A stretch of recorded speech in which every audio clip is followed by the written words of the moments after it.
Hello friends, welcome to the HFY Ode, where we bring you new science fiction stories, a new world, a new adventure. And yes, there is no robotic or AI voices here, only real human voices with real human touch. So let's start this journey, and please subscribe my channel if you like the stories and press the bell icon for the latest updates. Let's have a story. Okay. They called her the Quiet One, the human who never spoke unless necessary, the cadet who kept her head down, her scores average, her presence unremarkable. But on the day the Academy's most elite combat simulator locked her inside with no way out, they finally understood silence isn't weakness. Sometimes it's the only weapon you need. The Zenari Military Academy floated in the void between three star systems, a monument to conquest built from the bones of defeated worlds. Its halls stretched for kilometers, carved from asteroid iron and reinforced with quantum-locked alloys that could withstand stellar radiation. Cadets from 47 species walked those corridors, each one convinced their people would inherit the galaxy. Humans weren't supposed to be among them. Kira Osuji moved through the morning crowds like water through stone, present but unnoticed. Her uniform hung differently than the others. The Zenari tailors hadn't bothered to adjust the fit for human proportions. Too long in the arms, too wide in the shoulders. She'd fixed it herself with a field repair kit, the kind miners used when their equipment broke down in the deep black. No one had noticed. No one ever noticed. The cafeteria smelled like ammonia and copper, byproducts of the Krell digestive process. She'd stopped gagging at it 3 months ago. Adaptation. That's what the Academy instructors called it. Survival. That's what it actually was.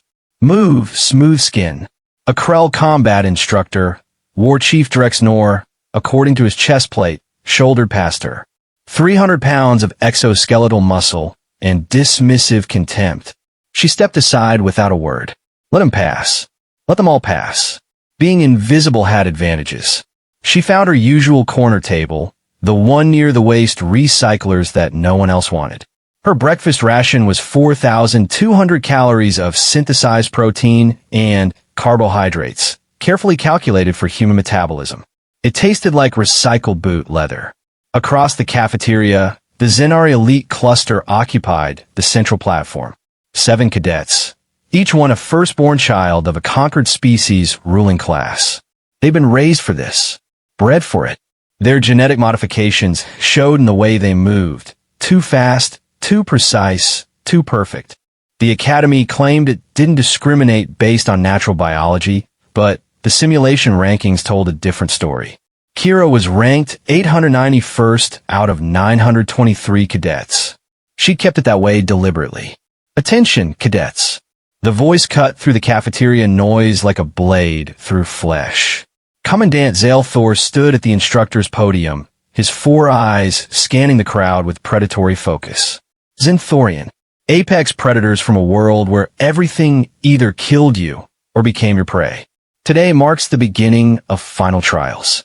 You will be divided into combat groups and deployed into level 7 simulations. Your performance will determine your posting assignments upon graduation. The cafeteria erupted in movement. Cadets checking datapads, comparing assignments. The Zenari elite cluster was already conferring, their voices sharp with anticipation. Kira's datapad chimed. She glanced down. Combat group. Solo simulation level. 7 objective. Survive solo. She read it again, confirming what she already knew. Someone had noticed her after all. Someone had decided the human cadet with average scores and 0 disciplinary incidents needed special attention. Or special elimination. She finished her breakfast in silence, then walked to the simulation bay alone. The simulation chamber was older than the Academy itself. Pre-expansion technology, salvaged from the first wave of galactic conquest. The walls were covered in sensory nodes that could generate any environment, any threat, any death the programmers could imagine. Most cadets trained in groups of 6.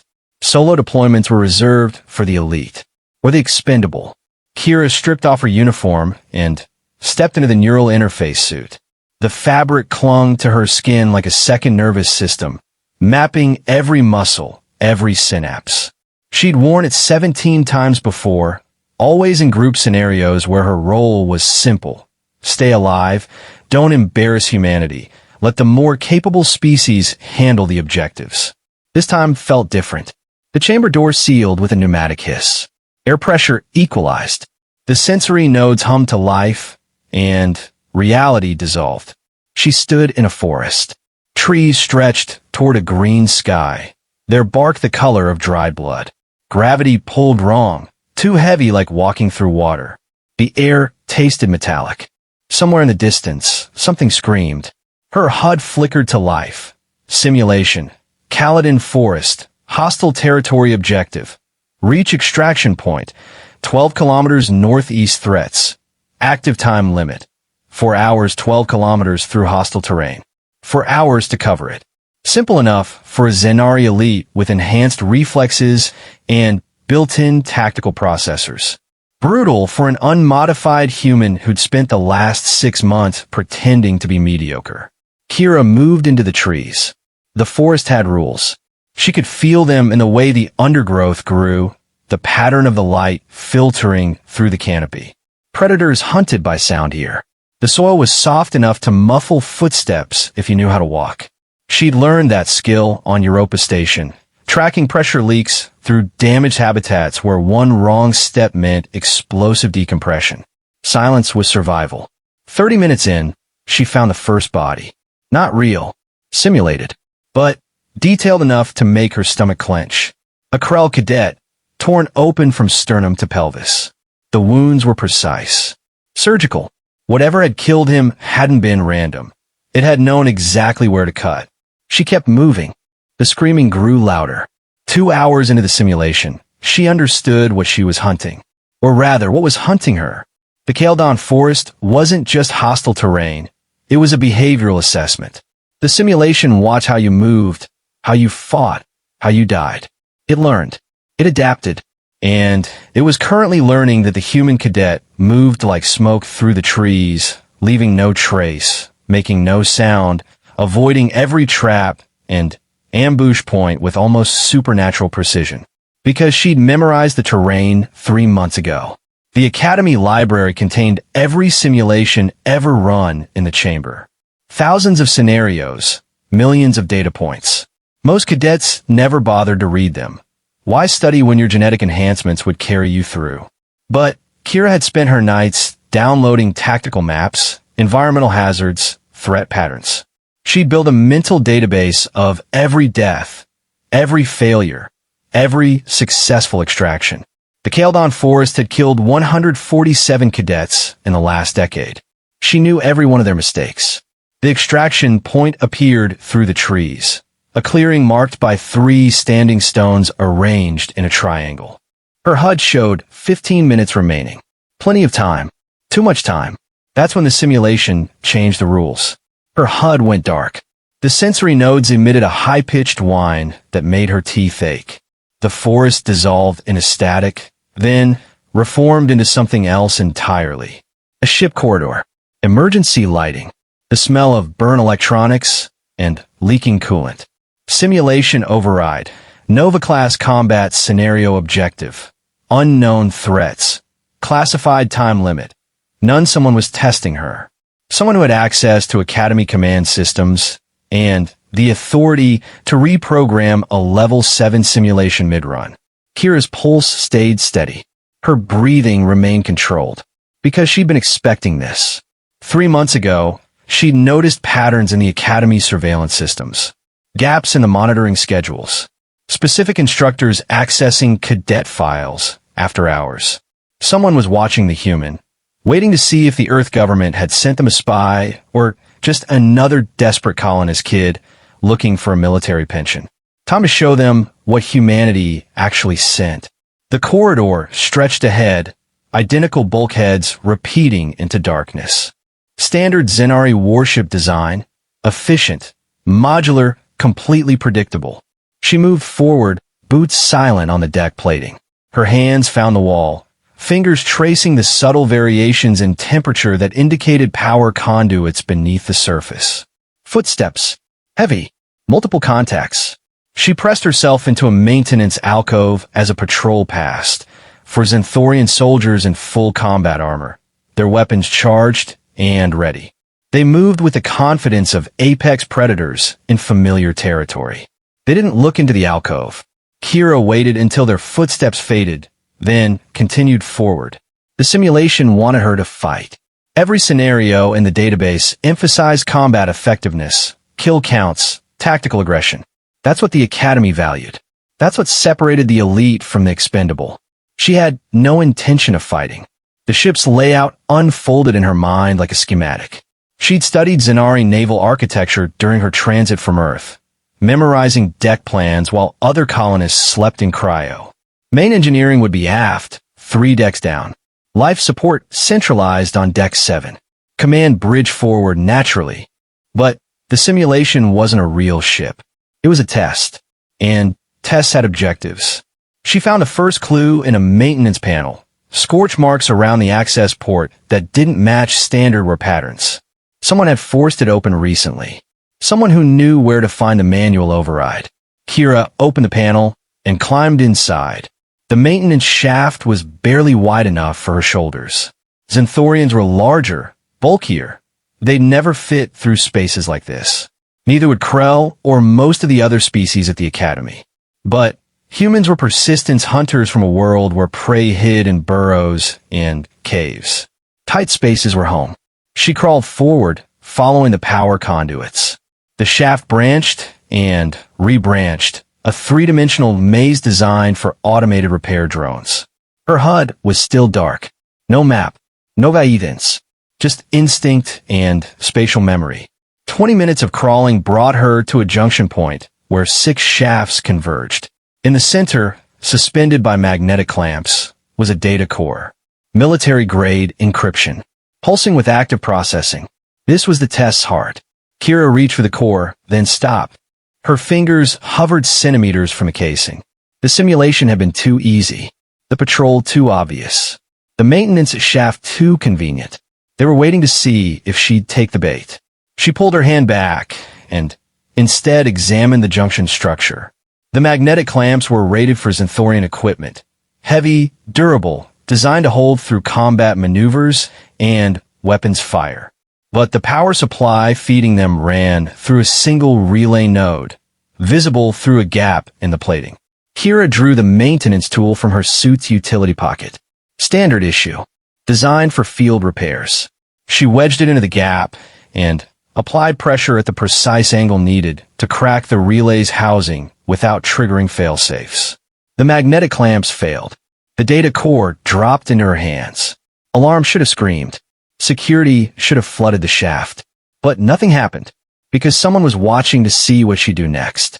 Kira tucked the core into her suit and continued crawling. 3 more junctions. 2 ventilation exchanges. 1 bypass through a coolant recycler that filled the shaft with freezing mist. Her breath crystallized in the air. Her fingers went numb.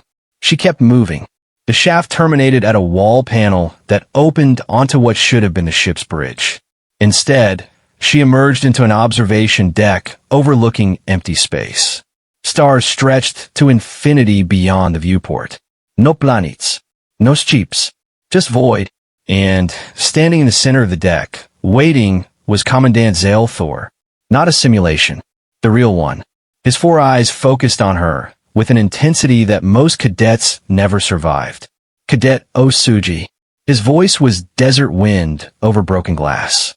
You have successfully navigated a scenario designed to eliminate 98% of Academy candidates. Your performance metrics indicate you achieved this without combat engagement, equipment malfunction, or tactical error. Explain. Kira stood at attention, the data core still clutched in her frost-burned fingers. She could feel the weight of observation. Not just Xaelthor, but every instructor who dismissed her, every elite cadet who'd never learned her name, every species representative who'd questioned whether humanity deserved a place in the Academy. Permission to speak, Commandant. Denied. Xaelthor moved closer. His predator's grace made the deck plating creak. You will listen. 6 months ago, the Galactic Council debated whether to accept humanity's application for military integration. The vote was 7 in favor, 34 opposed. Earth was granted provisional entry based solely on your species' performance during the Outer Rim mining conflicts. Conflicts you survived through what other species described as disturbing resilience and unnatural adaptability. He took the data core from her hands, examined it, set aside. The Council believes humanity is weak. Your genetic baseline is unremarkable. Your worlds are resource poor. Your technology is derivative. By every metric we use to measure military potential, you should not exist as a spacefaring species. His eyes narrowed. Yet here you stand. Explain. Kira met his gaze. Direct eye contact was a challenge among Xanthorians. An invitation to dominance conflict. She held it anyway. We don't quit, sir. Elaborate. Every species in the Academy has advantages. Genetic modifications. Natural weapons. Enhanced cognition. Humans have none of that. What we have is time. We'll outlast any threat. Outlive any siege. Outlive any war. We don't win by being stronger. We win by still being there when everything else is gone. Xelthor's expression didn't change. You deliberately underperformed for 6 months. Your actual capabilities far exceed your recorded metrics. This constitutes deception. The penalty is expulsion. Yes, sir. You infiltrated Academy systems to access classified simulation data. This constitutes espionage. The penalty is imprisonment. Yes, sir. You manipulated evaluation protocols to appear unremarkable while gathering intelligence on every species, combat doctrine, and tactical system in the Academy database. This constitutes a level of strategic planning that most command-level officers never achieve. He paused. Why? Kira kept her voice level. Because Earth is scared, sir. We just got here. We don't know the rules. Every other species has been playing this game for centuries. We needed to learn fast, and we needed to do it without painting a target on our backs. So you volunteered to be that target. Someone had to. The observation deck's viewport flickered. The simulation was collapsing. Its purpose served. Xelthor watched the stars dissolve into static with something that might have been approval. Your performance today will be classified at the highest level. Your name will be removed from public rankings.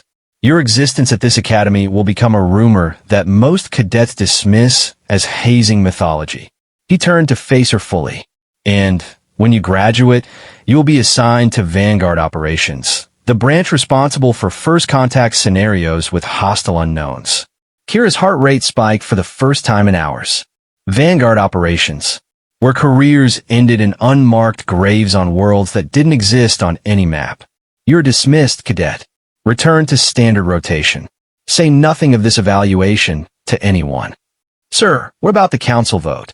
The species who oppose humanity's integration. Xelthor's teeth showed. On a Xanthorian, that wasn't a smile. They will learn what I learned today. Strength isn't about what you show the enemy. It's about what you hide until the moment they realize they've already lost. He gestured toward the exit. The quiet ones are always the most dangerous. Humanity understands this.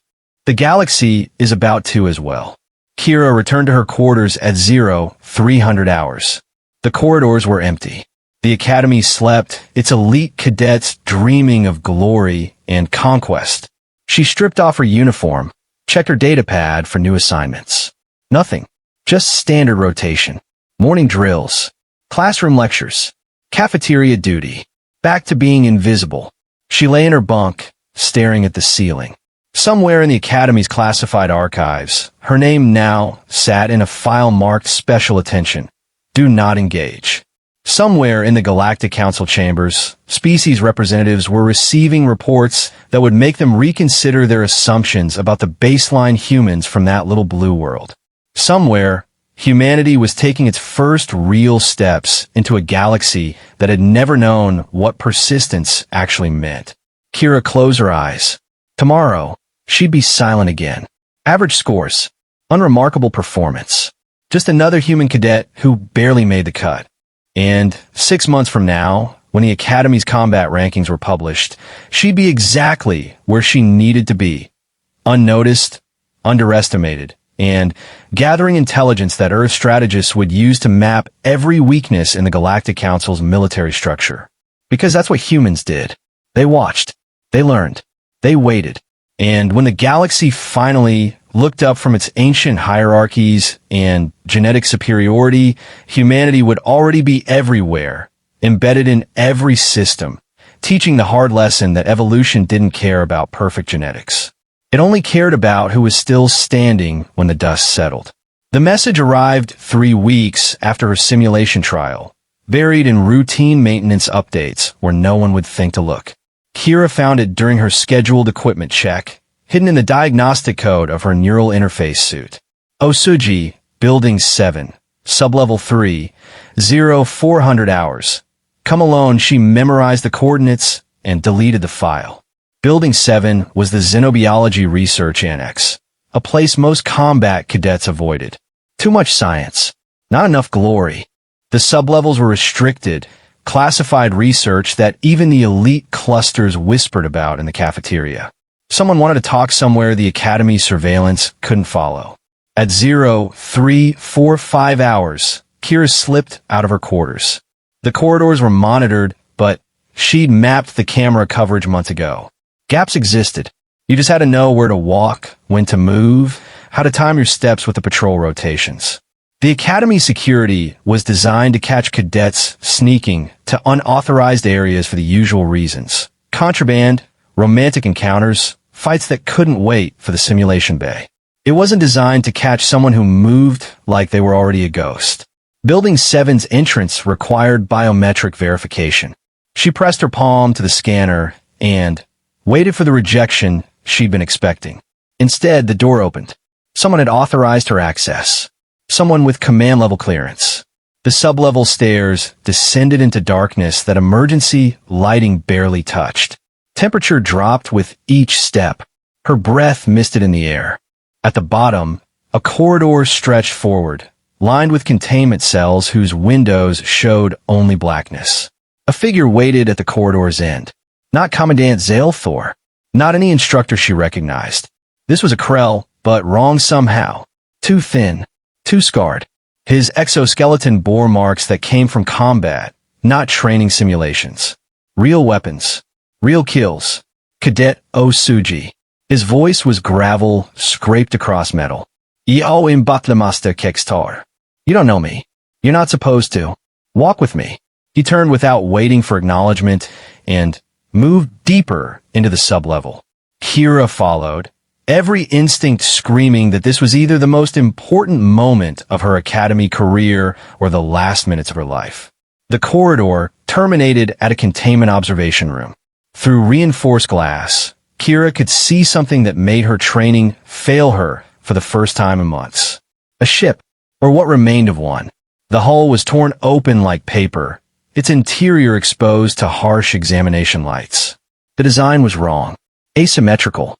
Organic curves where starship engineering demanded geometric precision. And covering every surface, etched into the metal itself, were symbols that hurt to look at directly. 2 months ago, Kekstar said, a mining colony in the Terminus sector went silent. Not unusual. Pirate raids happen. Equipment failures. Colonists get stupid and space themselves. But when a recovery team arrived, they found this.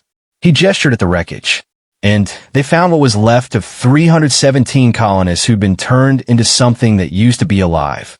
Kira's throat went dry. What sector? Terminus.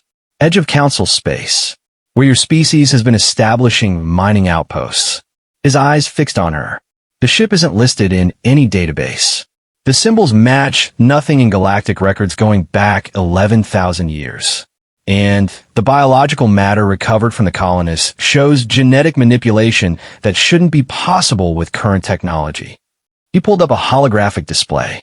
Medical scans. Tissue samples. DNA sequences that twisted in ways that made Kira's vision blur. Someone is experimenting on sapient beings. Someone with capabilities that make the Council's best scientists look like children playing with rocks. Kekstar's voice dropped. And every victim so far has been human. The room felt smaller, colder. Kira forced herself to focus. Why tell me? Because Commandant Zalethor recommended you for Vanguard operations. Because your performance in the simulation demonstrated capabilities that the Council can't officially acknowledge exist. And because humanity is either being targeted for extermination or being harvested for research, and we need someone who can investigate without triggering a galactic incident. He pulled up another image. A star chart. Dozens of human outposts, marked in blue. 17 of them highlighted in red. These colonies have gone silent in the last 8 months. Different sectors. Different development levels. No pattern except one. They're all human. His claw tapped the display. The Council has authorized a covert investigation team. 5 species. 6 operatives total. You're the human representative. Kira studied the chart. The highlighted colonies formed a rough arc, spreading outward from Earth's expansion zone. Whoever was hitting them was working systematically. Testing. Learning. What's the mission parameters? Find the source. Identify the threat. Report back. Do not engage unless necessary for survival. Kekstar's expression was unreadable behind his battle-scarred features. The team deploys in 72 hours. You have until then to decide if you want to volunteer for something that will either make you a legend or disappear you so completely that Earth won't even have a body to mourn. I volunteer. I haven't told you the survival rate of previous Vanguard deployments. Doesn't matter. Kekstar made a sound that might have been Krell laughter or approval. Hard to tell. Your species really doesn't quit, does it? No, sir. We don't. He handed her a data chip. Mission briefing. Memorize it. Destroy it. Tell no one. You'll receive deployment orders through official channels tomorrow. Make them look routine. Graduate Academy protocols require field assignments. This will be listed as xenobiology survey work. Boring. Safe. Nothing that draws attention. Kira took the chip. Who else is on the team? You'll meet them at deployment. Trust is earned in the field, not in briefing rooms. He moved toward the exit, then paused. One more thing. The previous human representative on Vanguard operations lasted 6 weeks before he encountered something in the outer dark that made him put his sidearm in his mouth. His last transmission was 7 words. They're not aliens. They're us. Run. The doors sealed behind him, leaving Kira alone with the shredded ship and its impossible symbols. She stood there for 10 minutes, memorizing every detail. The way the hull had been peeled back, the precision of the damage, the organic quality of the metal's deformation. This wasn't weapons fire.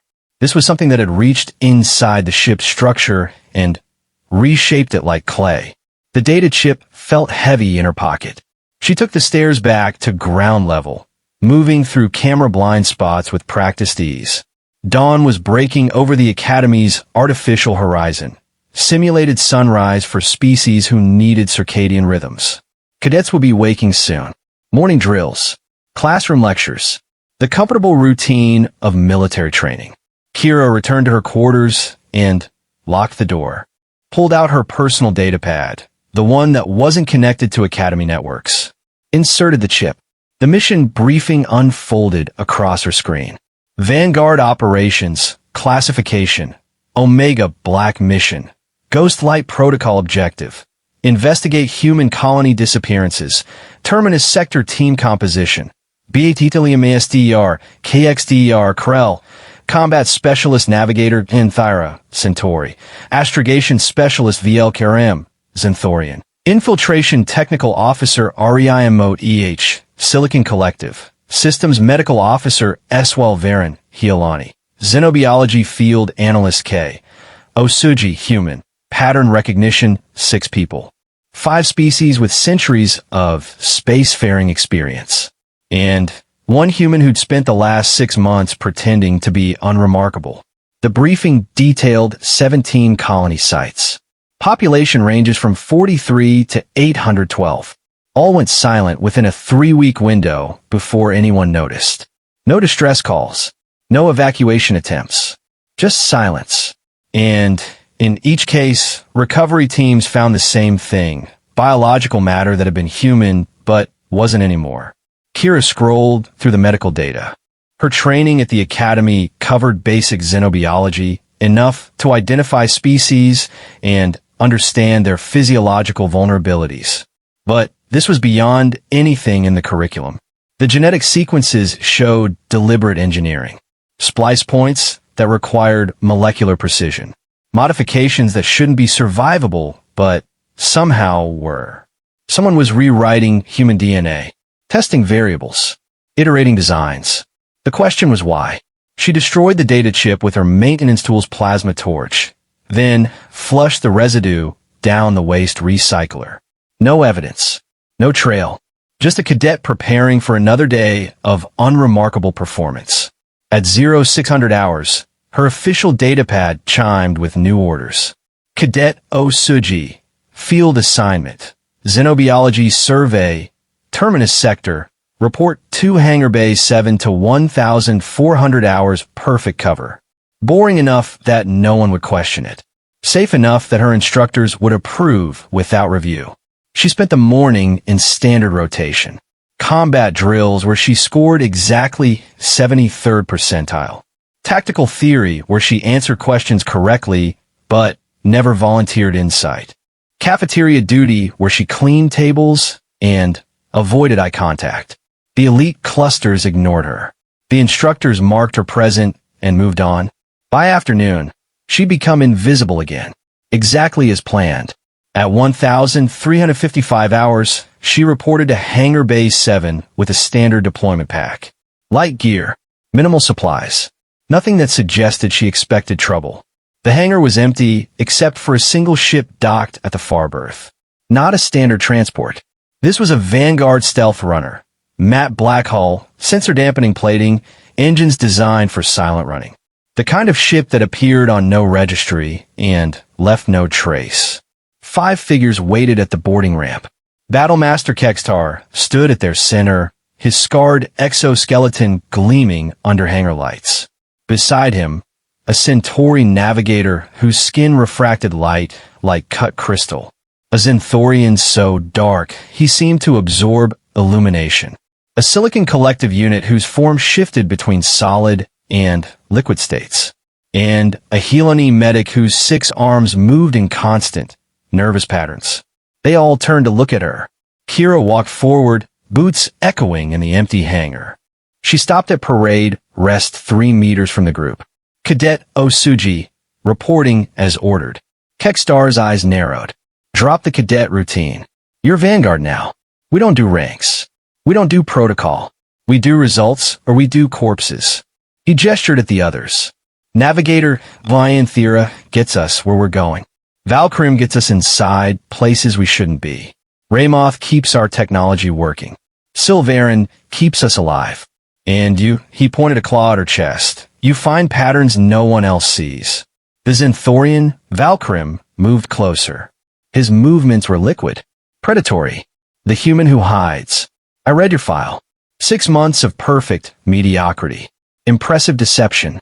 But can you fight? If I have to. That's not an answer. Kira met his eyes. Same direct challenge she'd given Commandant Zaelthor. I can end threats. Fighting is just one method. Valkyrim's teeth showed. Good. Because where we're going, fighting might be the least effective option. He turned back to the ship. Board. We launch in 10 minutes. The interior of the stealth runner was cramped. Efficient. Every surface served multiple functions.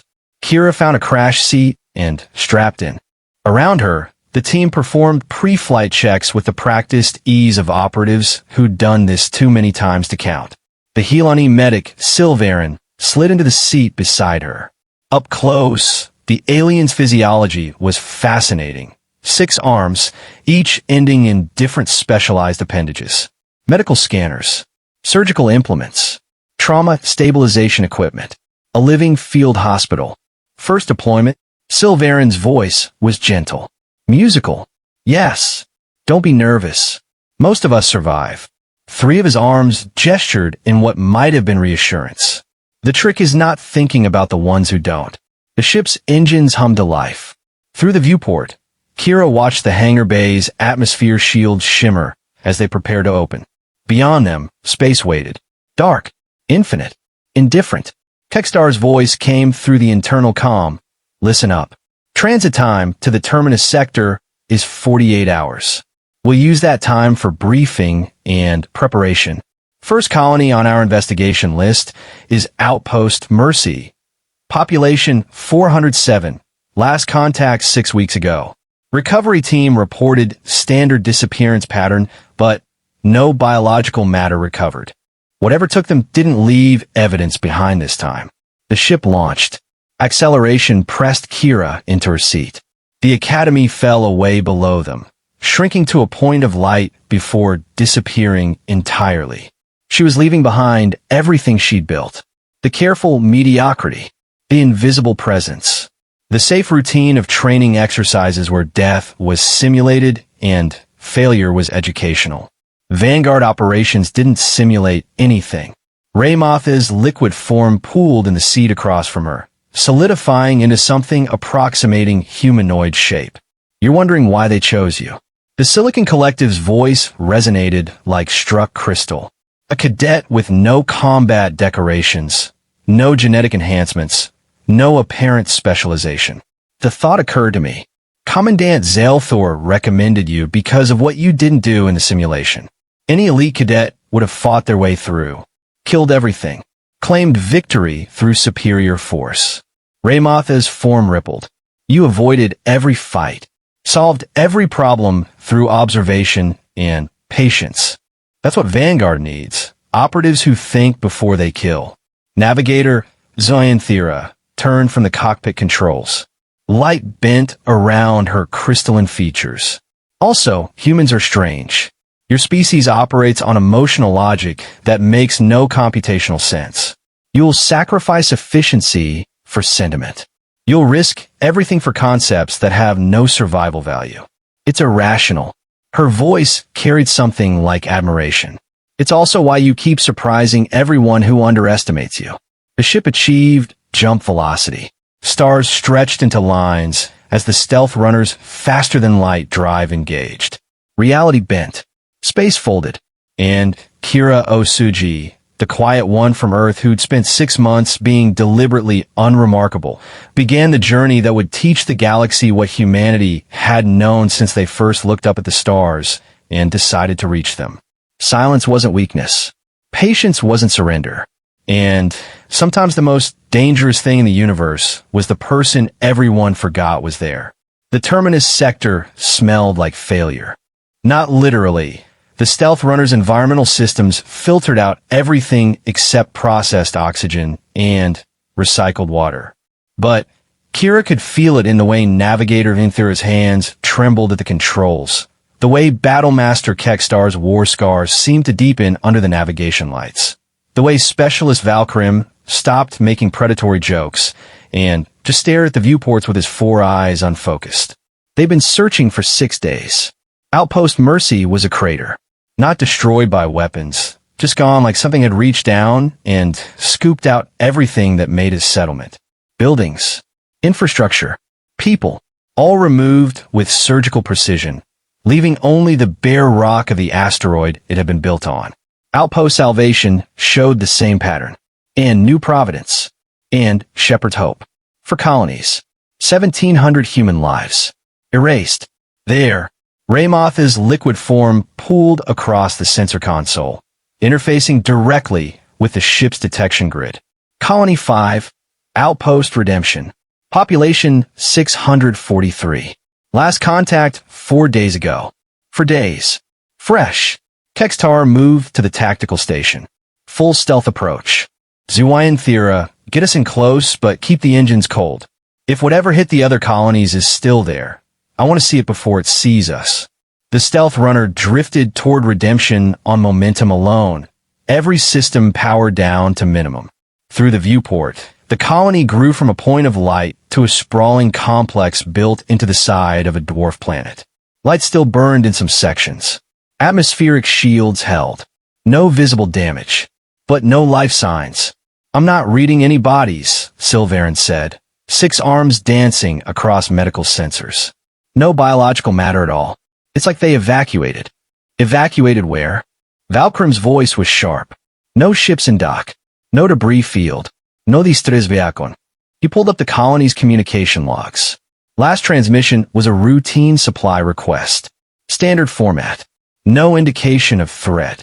Kira studied the colony's layout on the tactical display. Redemption was newer than the other outposts. Only 18 months established. Built using Earth's latest modular construction, designed for rapid deployment and easy expansion. The architecture followed a pattern she recognized from her transit briefings. A pattern that included emergency protocols most colonists never learned about. There's a bunker, she said. Subterranean. Core level. Required in all post-expansion colony designs after the Kepler station incident. Kextar turned. Explain. 20 years ago, a mining colony in the Kepler system lost atmospheric containment. 300 people died in 90 seconds. After that, Earth mandated that every colony include a hardened shelter capable of sustaining the population for 30 days. She pointed at the display. Redemption would have one. Central location. Independent life support. Shielded against sensor detection. If they're hiding down there, why no communication? Because maybe they're not hiding from environmental failure. Kira's throat was dry. Maybe they're hiding from something that came looking for them. Silence filled the ship. The kind of silence that happens when people realize the threat they're hunting might be smarter than they are. We need to board, Valkyrim said. Find that bunker. Extract survivors if any exist. Ramoth's form solidified into something skeptical. If something dangerous enough to make 600 humans hide is still on that colony, boarding is suicide. Good thing we're Vanguard then. Kextar unsealed his weapons locker. Valkyrim, your infiltration. Take point. Silverin, medical support. Ramoth, technical. You'll handle any locked systems. Zoanthera holds the ship. If this goes wrong, burn out of here and report back to council. He looked at Kira. You're with me. Your job is observation. Find patterns. Notice what the rest of us miss. And if you see something that tells you we need to run, say so immediately. They armed themselves. Kira received a standard sidearm and a tactical scanner. Light gear compared to what the others carried. Kextar with his plasma cannon, Valkyrim with blades that could cut through ship hull, Ramoth carrying equipment that could hack anything with a power source. The boarding tube extended. Sealed. Pressurized. They stepped onto Outpost Redemption. The colony was too quiet. Not empty.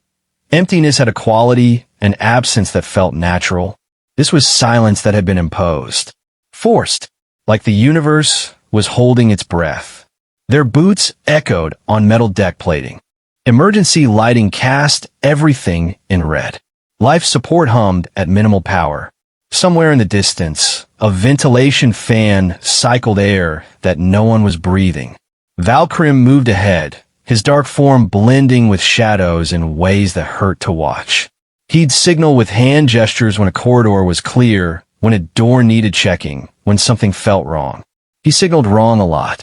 They found the first sign of occupancy in the residential section. A meal half-eaten on a table. Liquid still in the cup, not yet evaporated. Someone had been eating for, maybe 5 hours ago, and then just stopped. Silverin scanned the area. No blood. No straged. No indication of violence. His voice carried confusion that bordered on fear. It's like they stood up mid-bite and walked away. Walked where? Kextar's cannon tracked across empty doorways. Kira knelt beside the table. Touched the cup. Still warm. She stood and moved to the viewport. Outside, the dwarf planet's surface curved away towards star-filled darkness. No jeeps. No movement. Nothing. But something caught her eye. A reflection in the viewport glass.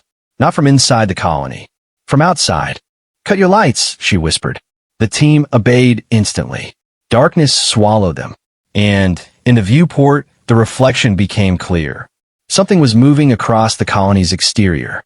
Something that absorbed light, that bent space around itself, that moved with purpose and intelligence. It wasn't a ship. It wasn't any form Kira had ever seen. It was wrong in the way the symbols on the destroyed ship had been wrong. Geometry that shouldn't fit together, but did. Contact, Valkyrim breathed. Exterior Hui. Section 7. They watched it move, flowing across the surface like liquid shadow. Searching, probing, testing the colony's structure with appendages that phased through solid matter. Then it stopped, oriented toward their viewport, and Kira realized with crystalline certainty that it knew they were watching. Move! Kekstar's voice cut through frozen terror. Now! Bunker! Double time! They ran. Professional training dissolved into pure survival instinct. Behind them, the viewport shattered. No explosion. No pressure loss. The material just ceased being solid, and the thing that had been outside was now inside, flowing through corridors with speed that made pursuit impossible. Kira's scanner went insane. Readings that contradicted themselves. Energy signatures that operated outside known physics. And underneath it all a pattern, the thing was hurting them. Cutting off escape routes. Forcing them deeper into the colony. Forcing them toward the bunker. It knows where we're going, she shouted over the sound of their boots. And something behind them that moved too fast to have footsteps. Doesn't matter. Kekstar fired his plasma cannon blind into the corridor behind them. The shot connected with something that screamed without having a mouth. We get the colonists out, or we die trying. The bunker entrance appeared ahead. Reinforced door, biometric seal, emergency override keypad. Ramoth flowed forward and interfaced with the lock. Seconds that felt like hours while the thing behind them grew closer, its presence a pressure against their minds that threatened coherence. The door opened. They fell through. Sealed it. Engaged every lock and failsafe. Silence. The bunker was dark. Emergency lighting powered up slowly, revealing a space designed to hold 600 people in crisis. Rows of emergency cots, medical stations, supply lockers, all empty. Where are they? Silveren's medical scanner swept the space. There should be life signs, heat signatures, something. Kira walked deeper into the bunker. Her tactical scanner was still malfunctioning, but her eyes worked fine. She found what she was looking for near the center of the space. A pile of clothing. 643 sets. Neatly folded. Arranged in rows. No vodius. No blood. No people. Just empty clothes that used to contain human beings. Svit merci, Kekstar vispirit. The Krell battlemaster who'd survived things that killed entire platoons sounded broken. What did this? Kira picked up a jacket. Read the name patch. Torres M. She'd seen that name in the colony manifest. Mining engineer. 34 years old. 2 children back on Earth waiting for her contract to finish. Now just fabric and memory. The bunker door buckled. Not from physical force. The metal simply remembered being liquid and started flowing again. The thing outside wasn't breaking in. It was unmaking the barrier. There's no exit, Valkyrim said flatly. We're trapped. Ramoth pulled across the floor, searching for ventilation shafts, maintenance access, anything. No secondary routes. This bunker was designed to keep people in during environmental emergencies, not keep threats out. The door buckled further. Through the warping metal, Kira could see it, the thing that had taken 643 people and reduced them to empty clothes. It wasn't rushing, wasn't aggressive.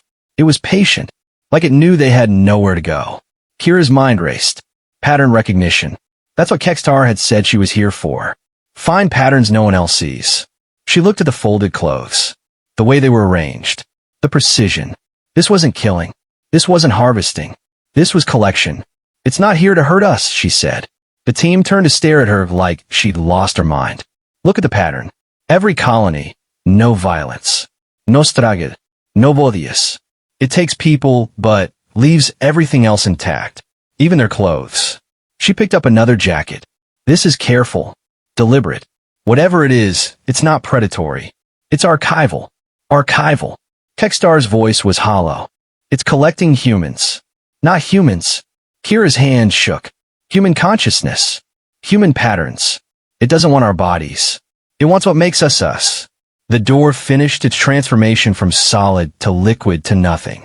The thing flowed through. Up close, it was worse than glimpsed through viewports.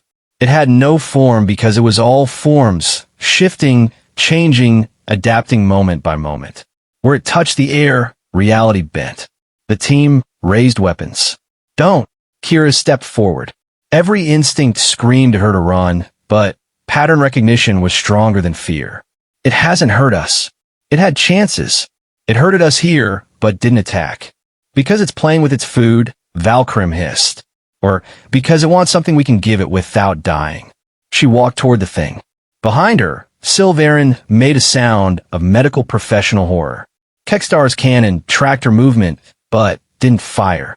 She stopped 3 meters from the entity. This close, she could feel it thinking. Not words, not language, but intention, curiosity, a vast intelligence trying to understand something it had never encountered before. Humans, you're studying us, Kira said. Not a question. Trying to figure out what we are, why we keep appearing in parts of space you've been watching. The entity didn't respond. Couldn't respond.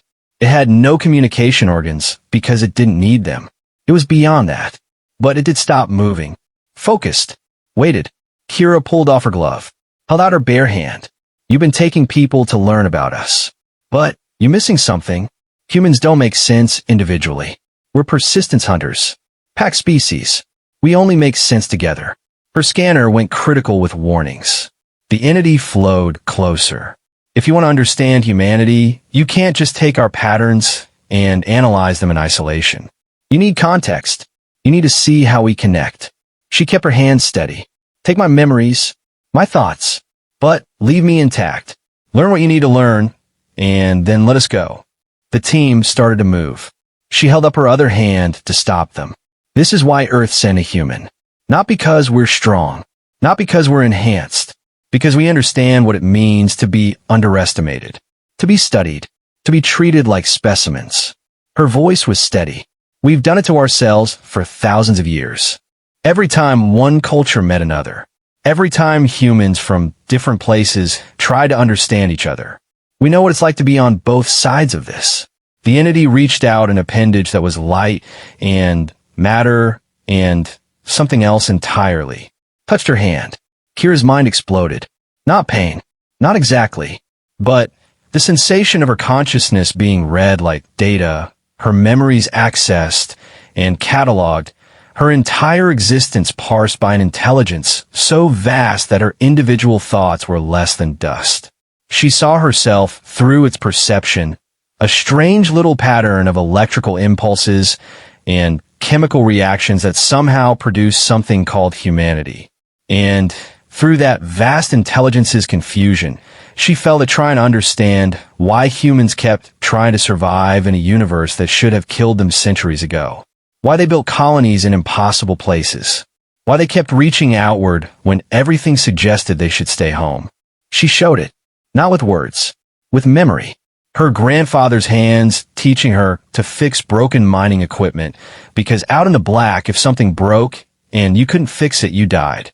Her mother's voice explaining that fear was just information, not instruction.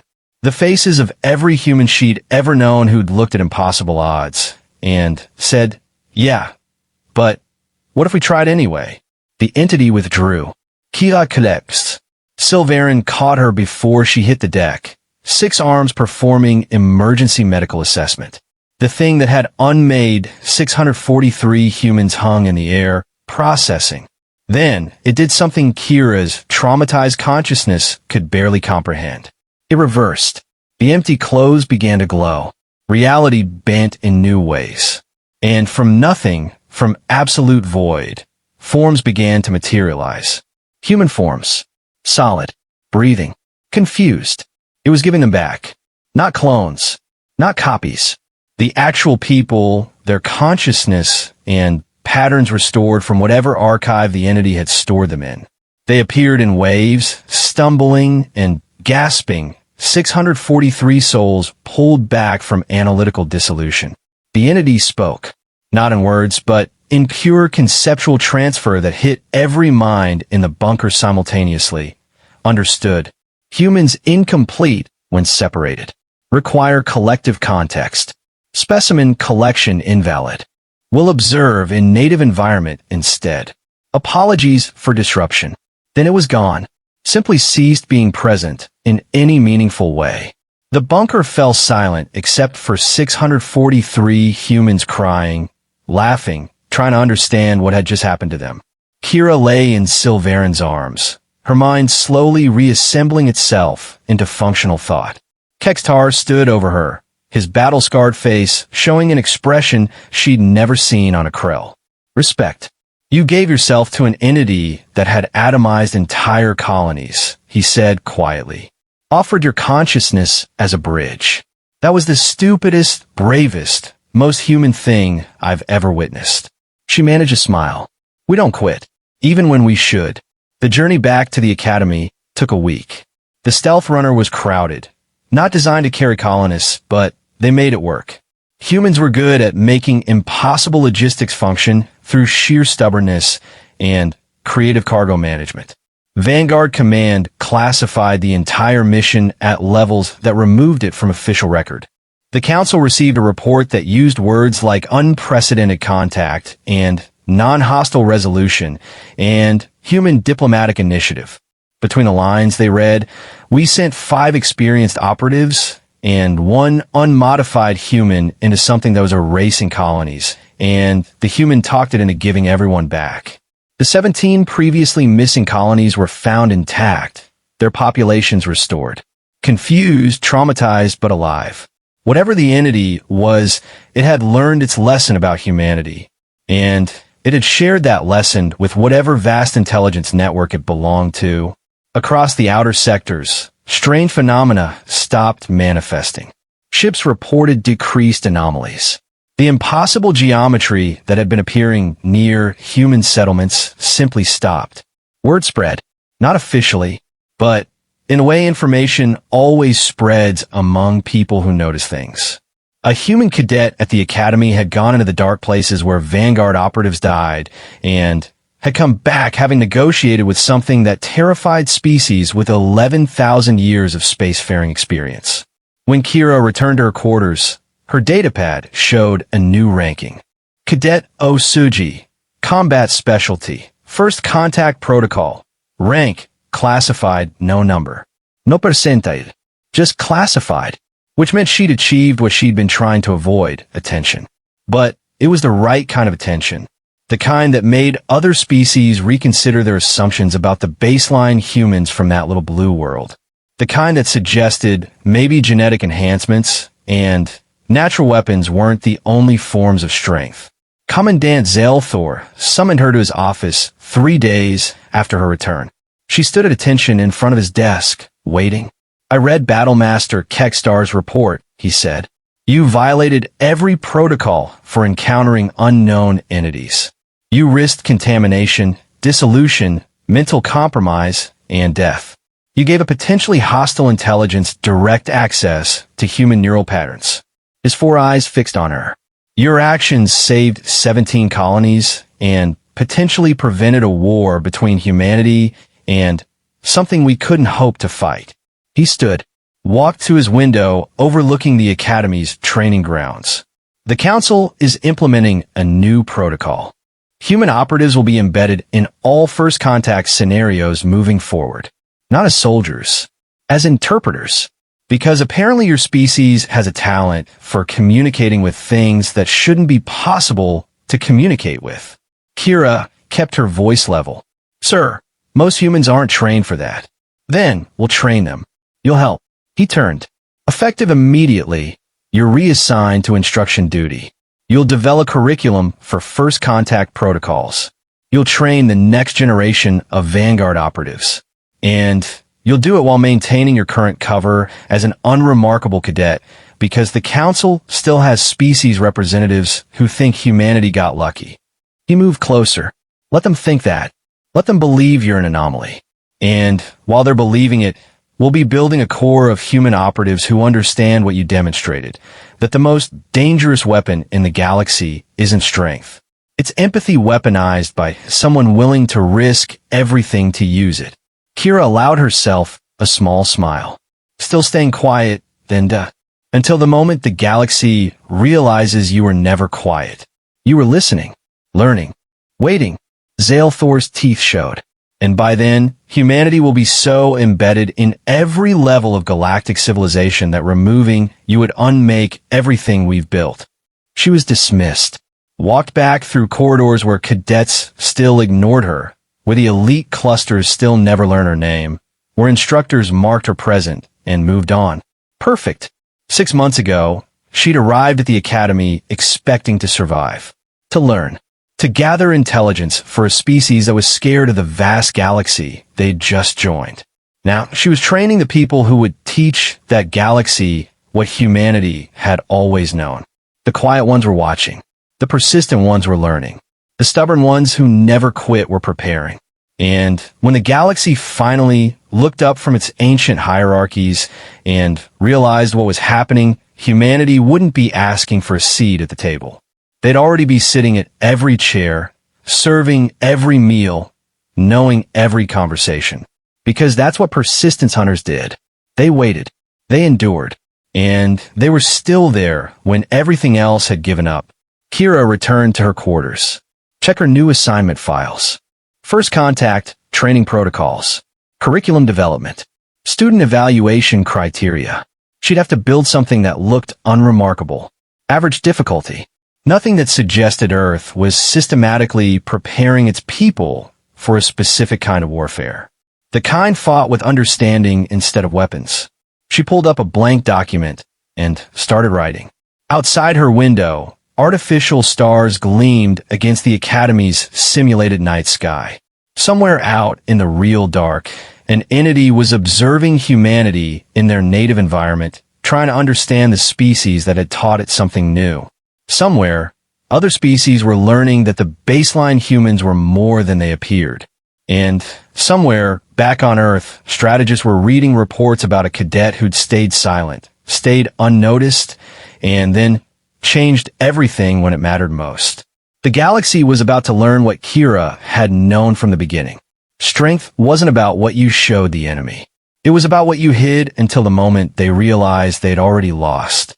She smiled and kept writing. The quiet one had found her voice, and the galaxy was going to listen.